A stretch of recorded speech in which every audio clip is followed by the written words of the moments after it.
Assalamualaikum warahmatullahi wabarakatuh. Pada video kali ini, kami dari kelompok 4 akan menjelaskan hasil diskusi kami mengenai zat benzodiazepin yang dapat menyebabkan toksik beserta dengan antidotnya.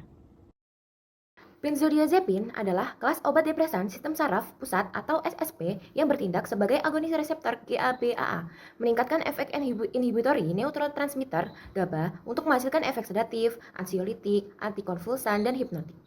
Dalam konteks toksik, benzodiazepin menjadi zat beracun seperti overdosis, menyebabkan depresi SSP berat seperti penurunan kesadaran, ataksia, bicara cadel, hingga koma dan depresi pernafasan. Selanjutnya kita akan membahas mengenai mekanisme toksisitas dari benzodiazepin. Nah, teman-teman di sini sudah ada diagram nih. Nah, diagram ini tuh menunjukkan bahwa penggunaan benzodiazepin dalam jangka waktu yang panjang dapat menyebabkan stimulasi kronis pada reseptor GABA di sistem saraf pusat. Yang awalnya kondisi ini meningkatkan inhibisi neuron dan memberikan efek sedatif serta ansiolitik, namun paparan yang terjadi secara berkepanjangan malah memicu neuroadaptasi, yaitu mekanisme kompensasi sistem saraf. Pada tahap ini terjadi penurunan sensitivitas sistem inhibisi GABA bersamaan dengan peningkatan sensitivitas sistem eksitatori, terutama melalui reseptor glutamat dan NMDA. Akibatnya, keseimbangan normal antara inhibisi dan eksitasi neuron terganggu, sehingga tubuh memerlukan dosis benzodiazepin yang lebih tinggi untuk menghasilkan efek yang sama, yang biasa dikenal sebagai toleransi. Kondisi ini tuh bisa berlanjut loh teman-teman, menjadi ketergantungan farmakologis. Ketika benzodiazepin ini dihentikan secara tiba-tiba atau diturunkan dosisnya, efek inhibisi yang sudah melemah tidak mampu mengontrol peningkatan aktivitas eksitatori. Hal inilah yang menyebabkan munculnya gejala withdrawal, mulai dari ansietas dan gelisah hingga tremor dan kejang. Gejala dan kasus keracunan ditandai oleh depresi, sistem saraf, pusat yang muncul dalam bentuk ngantuk yang berat, kebingungan, serta gangguan berkoordinasi dan berbicara tidak jelas. Mungkin saja bisa jadi koma pada kasus yang berat.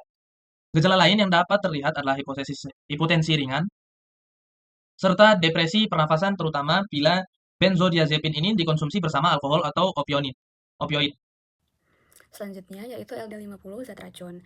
LD50 benzodiazepin bervariasi tergantung jenis spesifik, rute pemberian, dan spesies hewan uji. Dengan nilai umumnya sangat tinggi menunjukkan toksisitas rendah secara intrinsik. Nilai ini sering diukur pada tikus atau hewan pengerat lainnya dalam studi toksikologi. Benzodiazepin umumnya aman saat overdosis tunggal, meskipun alprazolam relatif lebih toksik dibandingkan lainnya. Nah, yang pertama itu ada LD50 diazepam, menyatakan bahwa LD50 oral pada tikus mencapai 720 mg per kilogram untuk jantan dan 1.240 mg per kilogram untuk betina, sementara LD50 intravenous sekitar 800 mg per kilogram. Pada diazepam, margin keamanan tinggi karena dosis klinis hanyalah 0,1 sampai 0,5 mg per kilogram, serta menyarankan grafik bar chart untuk membandingkan LD50 dengan dosis terapeutik. Yang kedua, yaitu LD50 alprazolam. Dengan nilai oral 1.220 mg per kilogram pada tikus, yang relatif lebih toksik karena fatalitas 3 kali lipat dibandingkan benzodiazepin lain per juta resep, yaitu diazepam atau lorazepam.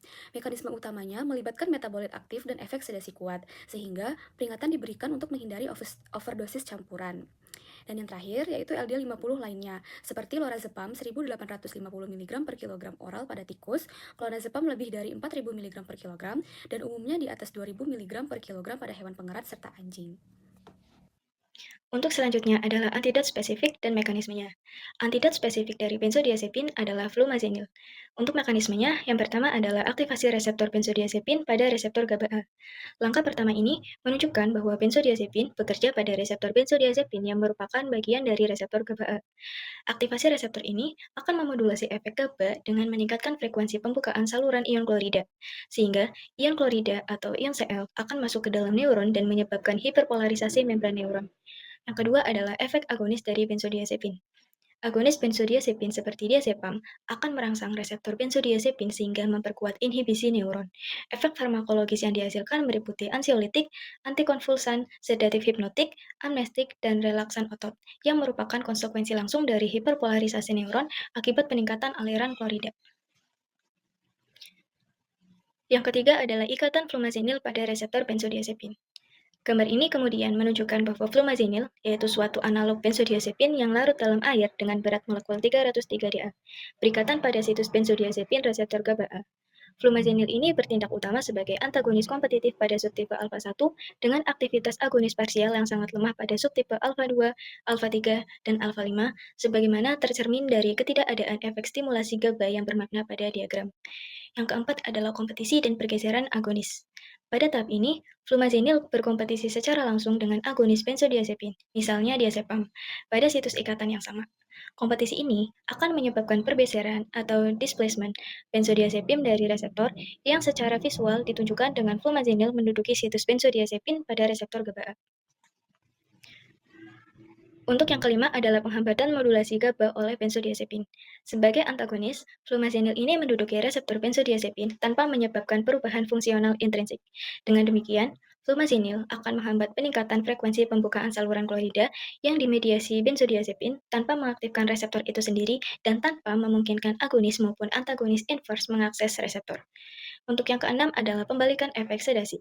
Akibat terhentinya modulasi GABA oleh benzodiazepin, efek inhibisi berlebihan pada sistem saraf pusat ini akan berkurang, sehingga terjadi pembalikan atau reversal efek sedasi.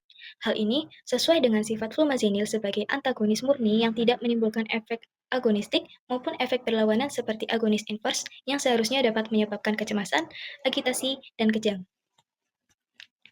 Untuk yang ketujuh adalah pemulihan kesadaran dan dasar farmakodinamik. Tahap akhir ini menunjukkan pemulihan kesadaran dan fungsi neurologis pasien secara bertahap. Hal ini didukung oleh temuan tomografi emisi positron pada manusia dewasa yang menunjukkan bahwa 1,5 mg flumazenil mengokupasi sekitar 55% reseptor benzodiazepin, sedangkan 15 mg-nya akan menyebabkan hampir total blokade situs reseptor, sehingga menjelaskan efek antagonisme yang bersifat dosis dependent. Titik nol aktivitas intrinsik antagonis ini dapat dipengaruhi oleh aktivitas sistem GABA basal atau penggunaan benzodiazepin kronis. Nah itu dia teman-teman informasi yang dapat kami sampaikan, kurang lebihnya kami mohon maaf, semoga bisa bermanfaat ya. Terima kasih, wassalamualaikum warahmatullahi wabarakatuh.